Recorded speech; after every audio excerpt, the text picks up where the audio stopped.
for people's needs and do it however you can. We want people grafted into the community. We want people to come here. We really do. I do. I mean, is there anybody in this room that doesn't want anybody else to come? Good. Because, see, that means we all want to grow. And that means really that we all want to do whatever it takes to get more people here, even if that's a little scary for some of us. During my ankle recovery, I needed somebody to come alongside me because I could not walk hardly. I had to do crutches, and then I hurt myself most of the time. So I needed somebody with 2 strong ankles and 2 strong legs to bring me stuff. That was my wife most of the time. And at that point in time, did we have Jessica? Jessica was just a baby? No? Don't remember. Okay, it's gone. Well, I was trying to remember if I had my kids come to me or not, but man, when I laid in that bed for as long as I did, just wallowing in my own self-pity, I really wanted somebody just to wait on me hand and foot. I just really needed that. I needed someone in my community, literally. I needed my church body to know I was hurting. I wanted to tell them, they knew I was, but I wanted them there. I wanted them face to face. I wanted them giving me cards and loving on me and saying, "Oh, what can I do for you? They're there now." I wanted all that. And I think we all want that too. And that's where recovery comes in. That's where restoration comes in. That's where renewal comes in, is when we're face to face with each other and we're giving each other. The second thing I see most important in the church is we're giving sustenance and nurture to one another. We're not caring necessarily about how testy we are. I mean, I get testy when I was down in that bed. And I wanted something, and I wanted it now. Come on, give me some chocolate or something. Come on, I want to get out of this bed. I want to get out of this. And I got testy, and I spouted off, and I hurt feelings, And it took some real patience on my wife to really just continue to love and care and see deeper into me, see deeper into my needs than just my words and how I was responding and reacting. And I want to call you to the same thing. Somebody in this room might just hurt your feelings, and it might happen right down in the hallway. It might happen just because they didn't respond the way you wanted them to you. Or I walked right by you and didn't even say hi. And you're like, pfft. And you thought that I was trying to communicate that I didn't care, or something like that. Can I just ask you to do this? Stop looking on the surface in other people. Look deeper and see that there are needs that come out of frustration sometimes, and that they're not always personal.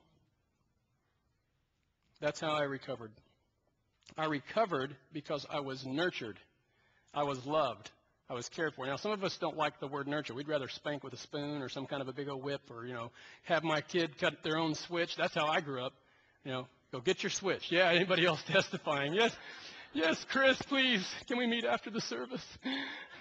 Yeah, I hear your pain. I hated doing that, And I'd find the littlest one, and it wasn't good enough. And boy, after that, it was over, We need nurture. We need sustenance. We need God's communion. See, communion is about Jesus Christ and his Father. It has nothing to do with us. Sorry. And you're like, dang, what are we doing taking communion then for? Because Jesus asked us to. And Jesus said, because I do this, because I've done this literally in my body for you, remember me. It's about Jesus to the Father, and we get to participate in what Jesus has done in the presence of the world for our sake, to glorify his Father. And so when I see in 45 in Acts 2 that they were committed to the apostles' teaching, and they were committed to the breaking of the bread and to prayer, in verse 45, the second part of that said, selling their possessions and their goods, they gave to anyone who had need. Guys, you know what that is? That's caring for the body. That's caring for each other. That's communion in action. Take, eat of me, Jesus says. Drink me in, and I will give you nurture and sustenance. I will give you what you need to be able to heal, to be able to get on with life. I needed to depend on stronger people. Right now, I want to depend on Jesus, and I want you to depend on Jesus. I know that sounds cliche, but I want you to so much depend on him that your identity becomes wrapped up in who he is. And you can face the most belligerent people, even here with us, getting frustrated with one another, and you can face it in your jobs, and you can go, you know what?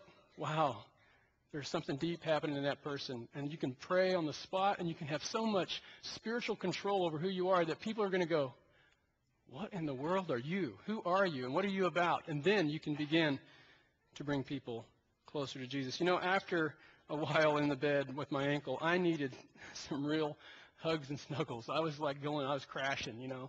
And I needed my wife to snuggle up to me and say, it's going to be all right. I was sick of that thing on my leg. I was sick of not being able to get up.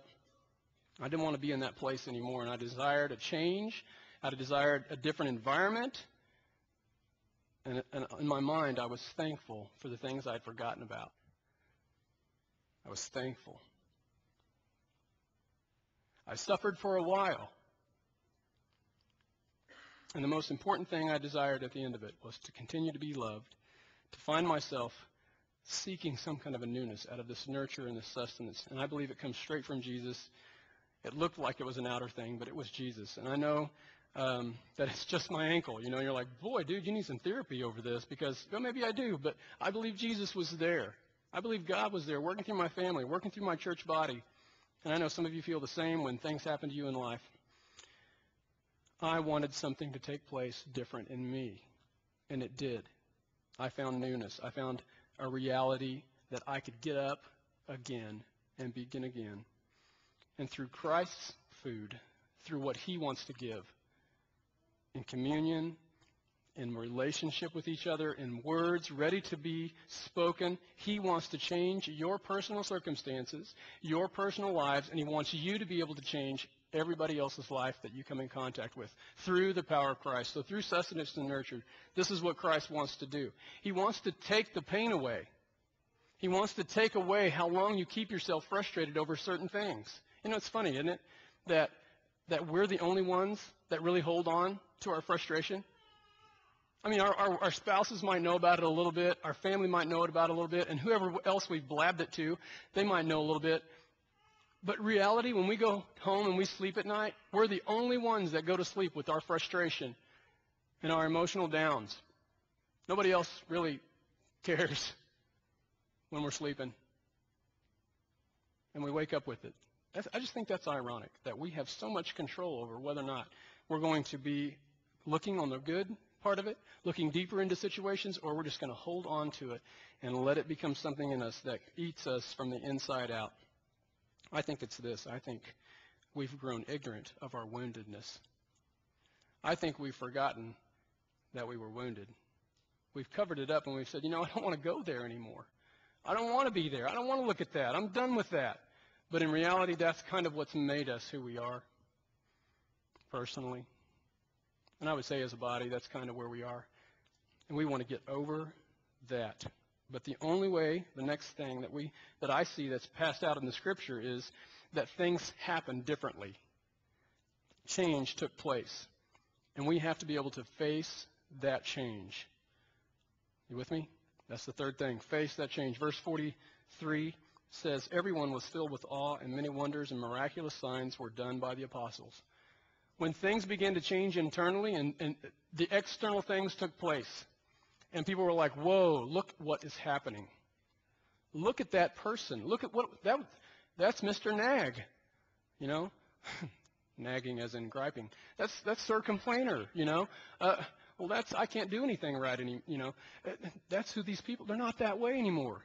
And I'm not talking about just one certain set of people. Let me just break this down. I just want to be honest. If you're an old person here this morning, you're an older generation person, I am not targeting you. Because there are tons of young people that are complaining and griping. So just be free for a minute if you're an older person. Free yourself from that thought. Now all the rest of the people are mad at me, but that's okay. Just want you to free yourselves up, okay? We're all in this together. Bless you. We have to be able to face and accept change. And we have to do it with the heart that's right because we want to be filled with awe of what God is going to do, what the wonders and miraculous signs he's going to do through us, what emotions he's going to heal in each other, what inner truth-telling we're going to find within ourselves to be able to help somebody else out. And we're going to find some great gains and growth and doors open. What's it going to look like? I have no idea. And I'm nervous about it. But I'm trusting that we're going to be in it together. In medical treatment, I've lost body organs, okay? I can lose one lung and one liver, and that's about it. I'm done. My gallbladder, appendix is gone, and what else is gone? I can't lose a liver, that's right. There's just one of those. Thank you so much. Did I say liver? I said liver. Lungs. I said I can lose a lung and a kidney.